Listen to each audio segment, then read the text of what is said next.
Assalamualaikum warahmatullahi wabarakatuh. Om Swastiastu, Namo Buddhaya, salam kebajikan. Sahabat-sahabat sekalian dimanapun juga berada, terbongkar sudah kedok mereka sahabat ya, yakni Panci, Tipa dan Cikmong, serta para kelompok para pemburu ijazah palsu Pak Jokowi, di mana dalam sebuah diskusi televisi nasional semalam, pengacara Presiden Jokowi yang juga praktisi hukum Pak Ripai mengungkap dengan gamblang bagaimana para pemburu ijazah ini kembali memainkan jurus lama.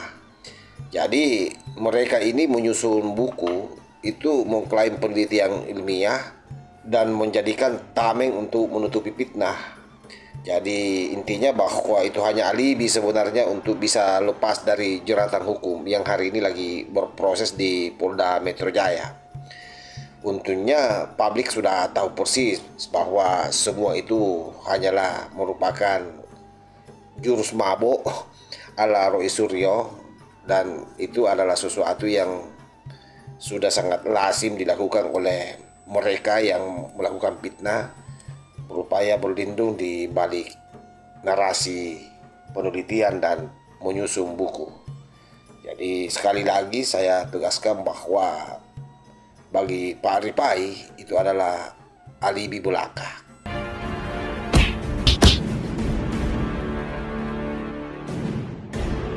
Buku itu merupakan kegiatan kami sehari-hari gitu loh. Dr. Respon bukunya udah banyak banget. Saya nulis artikel udah mungkin ratusan atau ribuan kali lah. Saya nulis itu tiap hari saya nulis ya. Ada di berbagai media lepas gitu ya. Itu saya nulis. Jadi artinya ini kalau mau dibantah silahkan saja. Dan yang menarik adalah satu, Mbak Audrey. Acara itu tadi kami selenggarakan di tengah-tengah kampus Universitas Gadjah Mada. Dan menariknya apa? Sempat juga mengalami halangan. Kan aneh UGM ini. Kalau mau memang menantang dengan ilmiah, tantanglah dengan ilmiah, bikin diskusi, atau misalnya mereka mengusulkan, mereka memberi satu pembicara atau apa gitu yang mereka, tiba-tiba izin kami dicabut di ruangan Nusantara di University Club di UGM. Tapi kami nggak kehilangan akal ya, kami pakai coffee shopnya. Kalau orang kan nggak boleh dilarang di coffee shop. Tiba-tiba di tengah coffee shop, ini biar publik tahu ya, melalui Kompas TV. Listriknya dimatikan. Kemudian mungkin belum berizin, belum di ACC izinnya kali Mas Roy. Izin, kami sudah dapat izin dari kepolisian. Pemberitahuan kan nggak ada izin sekarang. Pemberitahuan satu. Yang kedua, kami sudah DP, down payment untuk tempat itu. Sudah diberikan dan ada tanda terimanya semenjak kemarin. Tiba-tiba malam-malam cukup dengan WA pihak GM-nya dari tempat Yus itu mengatakan, mohon maaf kami membatalkan. Enak aja membatalkan gitu ya. Kemudian ya sudah, biarin aja mereka batalkan tempat pertemuannya itu. Kita kan juga bisa makan minum di coffee shop kan gitu. Dan yang menarik apa? Ini telekomunikasi juga kayaknya juga dihambat gitu loh. Oke. Network jaringan dari tadi juga susah. Ya, tapi menarik lagi Pak Rifai, kami tadi juga lihat ada beberapa orang datang, beberapa dosen UGM datang, bahkan ahli yang dipakai oleh kepolisian, ya inisialnya DS, hadir di acara itu, kemudian ikut dengerin, gitu. Tapi dia diem aja, gitu. Lah udah kan bagus, berarti kan mereka menjadi saksi, UGM menjadi saksi, keluncuran buku itu, dan silakan kalau mau bantah aja, Mbak Audrey, bantah buku dengan buku, gitu. Oke, Pak Jokowi juga mau membuat buku, kalau kata Mas Roy bilang, kalau ya udah bantahnya dengan buku, ketemu buku. Iya, silakan. Jokowi silakan bikin buku. Oke, justru kalau dari kami memang dari awal berpandangan, sebagaimana dalam laporan kami, jadi apa yang dilakukan oleh para pihak yang mengklaim selama ini peneliti adalah bukan kegiatan penelitian dalam rangka akademis. Kami melihat ini hanya sebagai alibi, karena di beberapa kasus juga memang banyak, dalam beberapa presiden kasus pencemaran, selalu para pelaku itu membungkus dirinya seolah-olah dalam rangka penelitian. Tapi kembali lagi juga dalam perjalanannya selama ini, para penegak hukum termasuk para hakim juga tidak mudah terkecoh. Ya, jadi kembali lagi silakan aja, ini bagian dari cara berargumentasi ya bahwa ini penelitian, tapi kami tetap dalam kesimpulan bahwa yang kami laporan ini jauh dari penelitian. Nanti kita lihatlah di persidangan. Tetap berjalan artinya itu ya? Betul. Karena ini memang biasa seperti ini, banyak dilakukan ya. Yang bisa diterima itu salah satunya yang kasusnya Mas Haris Azhar itu ya. Itu betul dalam rangka penelitian dan dibebaskan oleh PN Jakarta Timur. Jadi memang rata-rata melakukan seperti ini, Mbak. Buat kami ini alibi dan dalam pandangan kami tidak akan berdampak dengan perkara. Saya tambahin lagi Mbak Audrey, kami tidak asal loh ya menulis buku ini. Buku ini akan terbit dalam bahasa awalnya, ya di bahasa awalnya. Nanti mungkin akan ada beberapa bahasa. Selain selain deluxe paper juga kemudian edisi yang biasa juga akan terbit dalam e-book, kemudian ISBN-nya kami sudah mau dapatkan. Setelah itu kami akan terbitkan ini distribusi di 25 negara. Jadi biar masyarakat tahulah isi sebenarnya apa dan biarkan masyarakat yang menilai lah. Gitu, masyarakat menilai sebenarnya kasusnya itu kayak apa gitu. Ini kan hari Rabu Anda akan dipanggil ya, betul ya, di Polda ya, sudah ada jadwalnya ya. Nah, berkaitan dengan pemanggilan itu Mas Roy, kenapa Anda, ini penelitian-penelitian Anda ini tidak dibawa saja pada saat nanti diperiksa di Polda? Nanti Mas Roy akan menjawab, tetap bersama kami. Gini. Nanti dulu Mas Roy. Mas Roy menyambung pertanyaan saya sebelumnya, kalau Anda hari Rabu besok akan diperiksa, pertanyaannya kenapa nggak langsung aja nih bawa bukti-bukti yang ada ke Polda Metro Jaya? Kenapa harus dituangkan dalam buku? Loh, buku ini nggak ada hubungannya, buku ini jangan, Polda juga usah GR ya. Buku ini nggak ada hubungannya dengan pemeriksaan di Polda, tapi kalau Polda penyidiknya pengen tahu tentang isi buku ya kita berikan nanti datanya gitu. Jadi buku ini ada tidak adanya pemeriksaan di Polda, buku ini tetap kami tulis kok.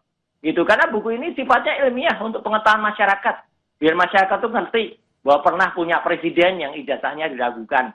Itu aja udah, jelas banget ini di buku ini. Jadi artinya penelitian ilmiah yang kami lakukan itu jelas banget tentang misalnya tentang skripsi. Kenapa tidak ada lembar pengujian skripsi. Dan itu buktinya ada gitu loh. Dan kami tulis siapa-siapa yang ada itu kalau tiba-tiba nanti pada saat pembuktian itu tiba-tiba ada lembar pengujiannya. Nah, setidaknya buku ini sudah pernah mencatat bahwa pada saat tanggal 15 April 2025 yang lalu di ruang 109 Fakultas Kehutanan, itu lembar pengujiannya itu tidak ada.